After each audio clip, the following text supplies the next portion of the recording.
À ces nouvelles retrouvailles, les filles de Saint-Paul vont d'entrée attaquer fort, très fort.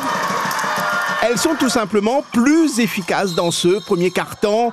Doro et ses championnes sont malmenées, menées 17-3 après 7 minutes de jeu, car sacrément perturbées par l'agressivité des Saint-Paulois. C'est le petit retard qu'on a à la mi-temps, on le prend au premier quart-temps. Et en fait, ouais, l'agressivité qu'elles ont eue au début nous ont surpris, on va dire, au début. Puis après, il a fallu qu'on soit là en défense, qu'on se remotive et surtout qu'on se parle entre nous, en fait. Mais c'est vrai qu'elles ont une très bonne agressivité. Mais les Tamponnaises sauront se rebiffer et surtout se remettre dans le bon sens du jeu, alors que les Saint-Pauloises vont sensiblement flancher dans le troisième quart-temps et perdre le fil de cette finale pourtant si bien engagée.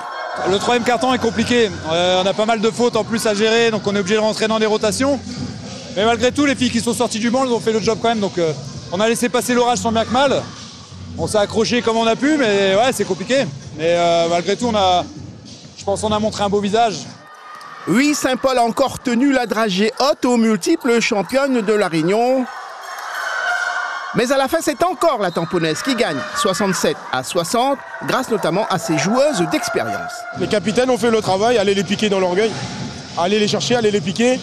Tu ne veux pas venir ici et jouer comme ça, c'est pas possible. Tampon, Chicago Bulls, Lakers, tu peux pas. Tu arrives, tu joues, et voilà, on voit le résultat après. Mais tu joues avec de l'envie. Quand on ne joue pas avec de l'envie, avec la niaque, avec l'orgueil, et voilà que ça se passe.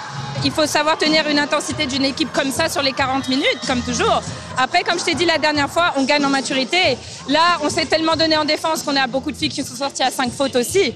Donc ça a de la preuve de l'agressivité et on va y arriver la semaine prochaine.